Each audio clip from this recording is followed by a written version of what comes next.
गुरुवर प्रणाम। मैं संजय कुमार। अब बहुत सारे गुरु यूपीएससी के थ्रू रिटेन पास किए हैं जिनमें दिल्ली से बाहर के हैं, यानी दिल्ली एडमिनिस्ट्रेशन में वो टीचर नहीं है। वो कहाँ हैं? तो केंद्रीय विद्यालय, नवोदय और अलग अलग प्राइवेट स्कूल्स में। उनके लिए एक शानदार मौका है कि हमारे यहाँ अगर आप इनरोल होते हैं, क्लास करते हैं, तो स्वयं दिल्ली सरकार के रिटायर्ड डीडी तापेश्वर जी यहाँ के एजुकेशन का जो हायरकी है, जो मॉडल है, वो सब पे वो आपको विस्तार से क्लास देंगे और बताएंगे। उसी का एक नमूना स्वयं तापेश्वर जी के मुख से देखिए। नहीं, आप क्या शिक्षा मिनिस्ट्री लेवल पे चलते हैं ना, शिक्षा मंत्री आप क्या जो चेयरपर्सन, वाइस चेयरपर्सन ऐसा करके आते हैं ना, तो हमारे जो है education minister, then secretary education, उसके नेक्स्ट है ना, and then comes the director of education. ठीक है सर। तो डायरेक्टर ऑफ एजुकेशन के फिर नीचे जो आते हैं वो हमारे additional directors and joint directors. ये डिफरेंट लेवल पे, कोई एडमिन के होंगे, कोई एकेडमिक वाले होंगे, कोई प्राइवेट स्कूल्स भी हमारे यहाँ तो उनके होंगे। तो ये थोड़ा सा अलग होंगे, तो इनकी पोस्ट ज़्यादा होती हैं वहाँ पे, 4-5 पोस्ट होती हैं। जैसे 5 पोस्ट एडिशनल डायरेक्टर की हैं, ऐसे जॉइंट डायरेक्टर की। Then comes the regional director. तो ये जो ये सारे जो है ना, रीजनल डायरेक्टर को छोड़ के ऊपर जितने थे वो सारे हेडक्वार्टर में जाके उनका ऑफिस होते हैं। ठीक है। मिनिस्टर तो अपना मिनिस्ट्री में ही होंगे। तो सेक्रेटरी से लेकर के और जॉइंट डायरेक्टर तक सारे के सारे हेडक्वार्टर में बैठते हैं और इनके लेवल तक, मिनिस्टर से लेकर के वहाँ तक सारा का सारा क्या है, पॉलिसी पे होता है concern. They are the policy makers. इनमें कुछ डेप्यूटी डायरेक्टर्स भी होते हैं जो हेडक्वार्टर लेवल पे होते हैं, ताकि वो जॉइंट डायरेक्टर को असिस्ट कर सकें और उनसे वो का चीज़ें करें। लेकिन उनका भी काम क्या है, पॉलिसी को मेक बनाना, उनको करके लाना। देन अभी जो पॉलिसी बनी तो किसके लिए बनी है? वो फील्ड में जो स्कूल्स होंगे वहाँ कराएंगे, तो उनको मॉनिटर करने के लिए आसानी से हो जाए। इसलिए हमारा जो है पूरा डायरेक्टरेट ऑफ एजुकेशन वो 5 रीजन्स में डिवाइड किया गया, सो दैट जो उसकी इम्प्लीमेंटेशन है, उसकी मॉनिटरिंग और वो आसान हो जाए। तो 5 regional directors will be there. ठीक है। और रीजनल डायरेक्टर्स के बाद हमारा आता है डिस्ट्रिक्ट डेप्यूटी डायरेक्टर्स। तो डिस्ट्रिक्ट डेप्यूटी डायरेक्टर्स जो हैं वो इस समय 15 हैं। ठीक है ना, पहले 13 थे, 15 हाँ 12 थे पहले, वैसे तो 13 थे, लेकिन वो 2 डिस्ट्रिक्ट ऐसे हैं बहुत छोटे हैं, वो मैंने वीडियो में बताया है। तो उनको एक ही को हेड अप करता है। तो इसलिए 12 थे, अब 3 डिस्ट्रिक्ट जो है बाइफरकेट हुए हैं, तो उसमें 1-2 करके हो गए, तो 3 और बढ़ गए, तो टोटल 15 हो गए। वैसे अगर काउंट करेंगे तो 16 होगा, लेकिन सेंट्रल दिल्ली और न्यू दिल्ली ये छोटे डिस्ट्रिक्ट होने की वजह से दोनों को क्लब कर दिया गया, तो उसमें एक ही डेप्यूटी रह गया, कंबाइंड किया है ना। तो वो इसलिए एक ही गिनते हैं, वैसे गिनती में 2 हो जाते हैं, बट हैं वो एक। तो डेप्यूटी डायरेक्टर आपके 15 होंगे। Then whole directorate is divided into 29 zones. तो डिस्ट्रिक्ट डेप्यूटी डायरेक्टर के बाद 29 जोन्स, वहाँ पर डेप्यूटी डायरेक्टर जोन कहलाते हैं। वो हेडेड करते हैं, वो रिपोर्टिंग करते हैं डिस्ट्रिक्ट वाले को। अब आप जो हेड ऑफ ऑफिस बन जाएंगे तो आपकी रिपोर्टिंग होगी टू डीडी जोन। ठीक है। और वो कितने हैं? 29। इसमें क्या है कि एक डिस्ट्रिक्ट के अंदर 2 भी जोन हो सकते हैं। अब ये बाइफरकेट हुए हैं 3, उनमें एक भी आ रहा है। एक ही जोन एक हिस्से में भी आ सकता है, क्योंकि पहले 3 हो जाते थे, तो एक जगह 2 चले गए, एक जगह 1 रह गया। तो ऐसा भी है, बाकी ज़्यादातर ये होता है। और हेड ऑफ स्कूल जो हैं हमारे, उनके साथ तो बाकी आपको पता ही है, हेड ऑफ स्कूल के बाद कौन है? वाइस प्रिंसिपल होते हैं। हमारे यहाँ अभी जो है, चूँकि प्रिंसिपल की शॉर्टेज चल रही है, तो हेड ऑफ स्कूल हमारे वाइस प्रिंसिपल भी हैं कहीं, तो वो भी हेड ऑफ स्कूल ही कहलाते हैं। डेजिग्नेशन वाइस प्रिंसिपल का है, but they are acting as a head of school. ठीक है। प्रिंसिपल जो आप प्रिंसिपल बनते हैं, तो आपको ऐसे स्कूल में पोस्ट किया जाएगा जहाँ पर जैसे मिडिल स्कूल होगा तो वहाँ नहीं होगा, आपकी पोस्टिंग होगी सेकेंडरी स्कूल में, लेकिन वो भी तब जब आपकी उसकी स्ट्रेंथ 1500 से ऊपर होगी कहीं, तब आपको होगा। अदरवाइज आपको सीनियर सेकेंडरी में ही पोस्ट किया जाएगा, जिसकी स्ट्रेंथ मोर देन 1000 और 1500 से लेकर 5000 तक भी हमारी स्ट्रेंथ है, तो वहाँ आपकी पोस्टिंग होगी। तो वहाँ पर स्टाफ आपका 60 से लेकर के 150, 170 के आसपास का आपको मिल सकता है। तो ये बेसिकली है। रही फाइनेंस है, ड्राइंग डिस्पोजिंग का, उसमें बेसिकली हमारे यहाँ एक डीडीओ होते हैं, जिसको बोलते हैं ड्राइंग एंड डिस्पोजिंग ऑफिसर। ठीक है। वो बेसिकली हमारे यहाँ सुपरिटेंडेंट्स होते हैं, लेकिन वो बहुत कम हैं, इसलिए वाइस प्रिंसिपल अगर हैं तो उनको दिया जाता है, लेकिन चूंकि शॉर्टेज है इसलिए प्रिंसिपल या जो वाइस प्रिंसिपल जो हेड ऑफ ऑफिस है वहाँ पे, हेड ऑफ स्कूल, वही डीडीओ भी होता है और वही अच्छा हेड ऑफ ऑफिस भी होता है, HOO means head of office, हाँ जी है ना। और एक होता है HOS हेड ऑफ स्कूल, हाँ। तो हेड ऑफ स्कूल में act as a HOO also, अच्छा हेड ऑफ ऑफिस। ठीक है HOD तो ऊपर हो गए, लेकिन HOO हेड ऑफ ऑफिस और DDO, तो वो 3 पोजीशन संभाल रहा है head of school.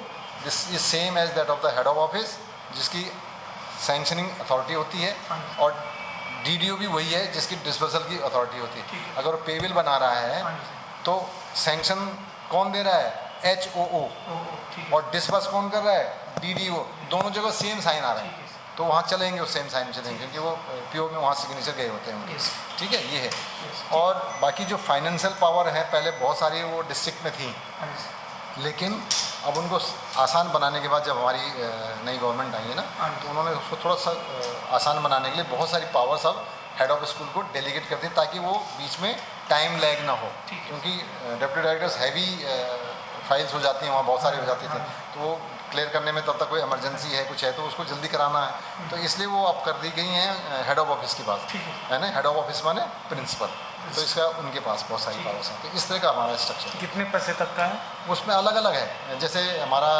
SMC fund, जैसे पहले BKS होता था, जिसमें कि आपको इंफ्रास्ट्रक्चर का मेंटेनेंस करना है, रिपेयरिंग करना है, परचेजिंग करना है, तो 5 to 7 lakhs है, ये depending on the enrolment of the school. हाँ जी तो अगर उस स्कूल की एनरोलमेंट कम है तो 5 लाख, ज़्यादा है तो 6 लाख, और ज़्यादा है तो 7 लाख। फिर इसमें मॉर्निंग इवनिंग भी होते हैं शिफ्ट हाँ जी, हमारे, तो बिल्डिंग तो एक ही हाँ जी सर है ना, तो इवनिंग वालों को भी उसमें कुछ दिया जाता है अच्छा मेंटेन करने के, ताकि वो भी अपना सेपरेट कुछ मेंटेन कर सके, तो इसलिए इस तरह से उनके फाइनेंस होता है। बाकी जो डिफरेंट स्कॉलरशिप आ रही हैं, हाँ जी। कहीं पर वर्दी का सब्सिडी आ रही है, हाँ जी। किसी का कुछ है, तो वो DBT के थ्रू डायरेक्ट चला जाता है, हेडक्वार्टर से, प्लानिंग ब्रांच से डायरेक्ट चला जाता है। ठीक। कुछ चीज़ें ऐसी हैं, कुछ चीज़ें जो है इन्फॉर्मेशन वहाँ से होगी, और डिस्पर्सल भी वहाँ होता है। जैसे एनुअल फंक्शन है हाँ जी। आपका, मैगजीन हमारे यहाँ हर साल मैगजीन निकलती है, पब्लिश होगी, तो उसके लिए पैसा अलग है, वो स्टूडेंट वाइज होता है, अच्छा और कंसोलिडेटेड भी है। अगर जहाँ स्ट्रेंथ बहुत कम है तो वो मैगजीन कैसे छपेगी हाँ फिर, जी। तो उसके लिए कंसोलिडेटेड है। तो इस तरह से वो हर चीज़ें दी हुई, जब आप उसके अंदर आएंगे तो सब कुछ होगा। इतना डिटेल में आपको जाने की इतना ज़्यादा ज़रूरत है नहीं। आप परचेज को नहीं तो चूँकि परचेजिंग के लिए जैसे ना SMC है, तो उसके हाँ। लिए जो आपका वो है, पेरेंट्स नहीं जैक जो है उस पर जो करना होता है हाँ, जेम पे हाँ। जितनी भी परचेजिंग होगी वो थ्रू जेम होगी। जैसे आपके यहाँ किसके थ्रू होती है BVM से हाँ, तो हमारे यहाँ जेम के थ्रू होती जैम है ना, अच्छा तो उसको थोड़ा सा देख लीजिएगा हल्का सा। ठीक। बाकी आपके पास इतना ज़्यादा डिटेल नहीं मांगेगा, आपसे पूछेगा कि क्या दिल्ली के स्ट्रक्चर के बारे में आप जानते हो थोड़ा सा, और दिल्ली की जो पॉलिसीज़ हैं, अभी हम पॉलिसी सारी बताएंगे, दिल्ली मॉडल क्या है वही बताएंगे अब आपको सारा बाद में, है ना। तो इस पर थोड़ा सा आपने बात कर लेनी है, और अपना जो KV का मॉडल है, कहाँ से कहाँ जा रहा है, कौन सीनियर में इसमें हायर की क्या है, वो उसमें आपको माफ़ी नहीं देंगे वो, इसलिए उसको जरूर जानना, क्योंकि उसमें तो आप हो। हाँ। दिल्ली वाले में आपको थोड़ा ऊपर नीचे हो जाएगा, RD जगह DD बोल दोगे, DD जगह RD बोल दोगे, सब भी चल जाएगा वहाँ पे। बट आपका क्योंकि दोनों क्वेश्चन ज़बरदस्त आएंगे आपके पास। कैसे आएगा कि भाई दिल्ली के बारे में क्या जानते हो आप मॉडल में, या दिल्ली के स्ट्रक्चर क्या है, तो फिर साथ ही जैसे आप उसको बताओ तुरंत बोलेंगे कि KV का क्या था, हाँ तो KV का बताने में गलती नहीं होनी चाहिए कहीं, तो ये है ना। सो ऑल द बेस्ट, और थैंक यू वेरी मच। अब बुलाते हैं जो आपके साथ हैं उनको बुलाते हैं, ठीक है। हौसलन जी बहुत अच्छा लगा, बहुत बढ़िया। और भी ज़रूरत मेरे ऑफिस से हो सर वही है सर, थोड़ा जब आपको बात भी करना हो तो बोलना संजय सर से बात कराओ, ठीक तो मनीष जी करा देंगे। अच्छा सर एक चीज़ और पूछी, हाँ, हाँ। ये ड्रेसअप का भी मैंने उसमें पढ़ा था कि ड्रेसअप का किस तरह से होना चाहिए। Sober, that's all. मैं तो बता दिया था आपको वीडियो में। अच्छा नहीं, अच्छा आप सफारी सूट पहन लीजिएगा, That's अच्छा। all। ठीक है, अच्छा। कोई टाई कोट नहीं, मौसम क्योंकि के मौसम आपका ठीक है ना। और अगर दिसंबर में होता है तो Prince suit pant shirt, tie नहीं लगाइए। ठीक है सर।